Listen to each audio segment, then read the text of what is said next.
The biggest problem on the planet today is fear. It's been a problem for a long time, but it's a huge problem now. It's getting bigger every day, and the reason that fear is a problem, of course, is that it affects everything. Everything we think and say and do, all the decisions and choices we make. You want to know what fear is defined?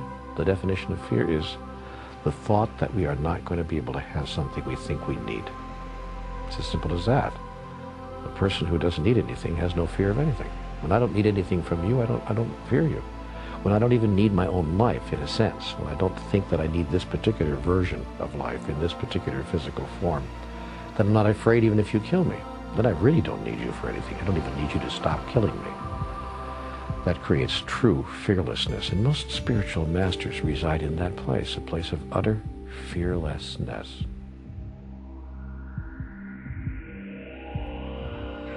So when I begin to look at my own fears and begin to feel them, and when I have an idea that my fears are starting to, how do I say this, overcome me, overpower me almost, paralyze me, because all of us have been paralyzed by fear at one time or another. Some of us more often than we'd like to admit. When I get into that place, I take a close look at what do I think I need? What is it that I think that I need here? Because that's what it is. Fear is need announced. So I look at what am I thinking that I need? And is it possible that I really don't need that? Could I get along without it? What would happen if I didn't have that? What would happen if I didn't receive that? What would happen if what I think I need, I didn't experience or couldn't experience? See, now there are two ways that fear manifests itself. The idea that I will not get what I need, I'm not going to receive that, or the idea that I'm going to lose something that I need. I have it now, but I'm going to lose it. And that's most often presenting itself in human experience, as I observe it, in relationships. It presents itself in other ways as well. We have fears around money, fears around power, fears around health, and many other items, but more often than not, almost all the fears that I see people experiencing have to do with relationships of one kind or another, and especially those delicate relationships that we call romantic intertwinings of the human experience. Boy, oh boy. First, I'm afraid that no one's going to love me, and then I'm afraid if somebody does, I'm going to lose the love. And how I solve that, when I do, except when I don't, but how I solve that when I do, how I get into a place of what I want to call spiritual health, is when I understand who I truly am and that I actually don't need the love of another or any other in order to experience who I truly am, in order to experience serenity, peace, joy, happiness.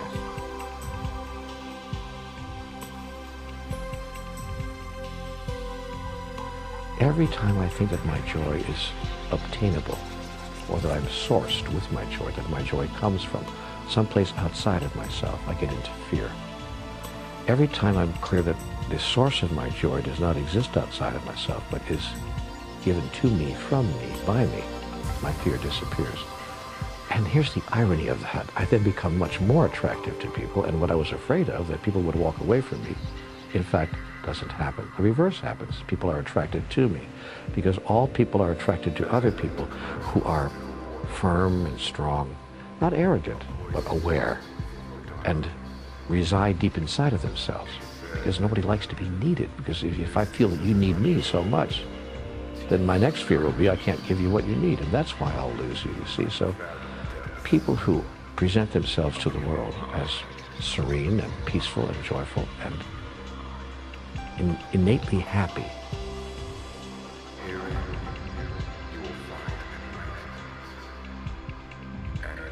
these are people we say are together, they have it together. These are people who are aware that their happiness, their joy, and their peace comes from within. It's words we hear from every spiritual master. We hear them in all the spiritual books. But that experience is attainable. We can find it. We can go there. And that's, I think, the spiritual journey. That's the path to transformation. That's the movement away from fear. Someone once said to me that there's a great acronym for fear. Feeling excited and ready. I love that. I had a great teacher say to me one time years ago, call your fears adventure. What a great thought. So I'd like to maybe leave you with that thought for today. Whatever you're afraid of right now, realize a couple of things. One, it's not real. You're making it all up.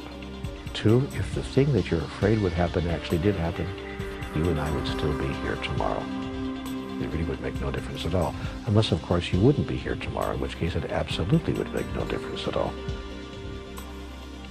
Three, if you can call your fears adventure, you'll bring in an energy that will heal the fear, the energy of excitement, the energy of being inspired by life itself. Because life, you see, is a process that informs life about life through the process of life itself. And if you live your life filled with inspiration and excitement, soon there's nothing to be afraid of.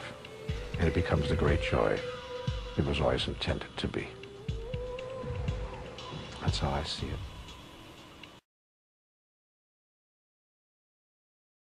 I could be wrong, of course, about all of this. But I don't think so.